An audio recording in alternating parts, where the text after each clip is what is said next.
Hello guys, pag-usapan lang natin si Mayor Mart Alcala at Catherine Bernardo. Ayon kasi sa bali-balita, confirm na Mayor Mart Alcala nag-propose na kay Catherine Bernardo.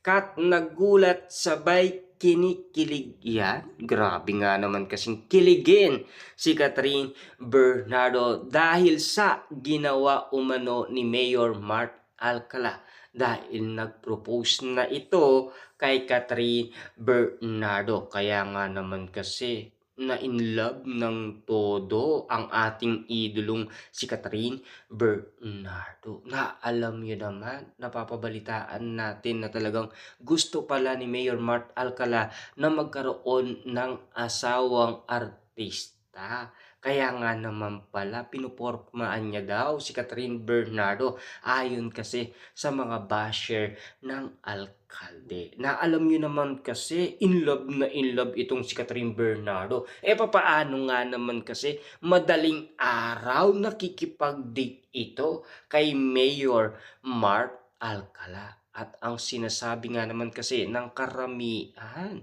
parang full-time na siyang magbantay umano sa kanyang girlfriend na si Catherine Bernardo. At part-time lang ang pagiging mayor niya. Grabe, parang ang trabaho niya, bantayan ang kanyang jowang si Catherine Bernardo. Na alam nyo naman siguro, sinasamaan niya pa si Catherine Bernardo na mag-grocery, mag-shopping, at lalo-lalo na napapabalitaan natin, mabubuntis daw si Catherine Bernardo ngayon February 17, 2026. Ayon ito sa prediksyon ng manghuhula. At ayon din sa nakikita ng isang manghuhula, babae daw ang magiging anak ni Catherine Bernardo. Wow, grabe. Siguro maganda yan. At magaling din, di ba?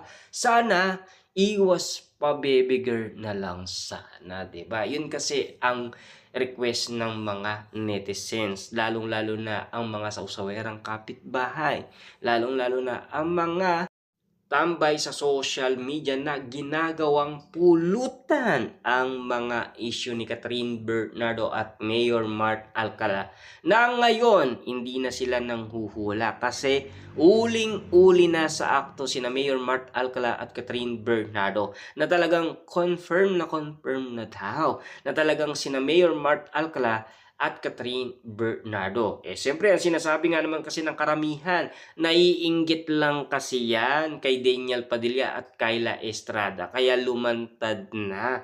Kaya ayaw na nilang magtago, di ba?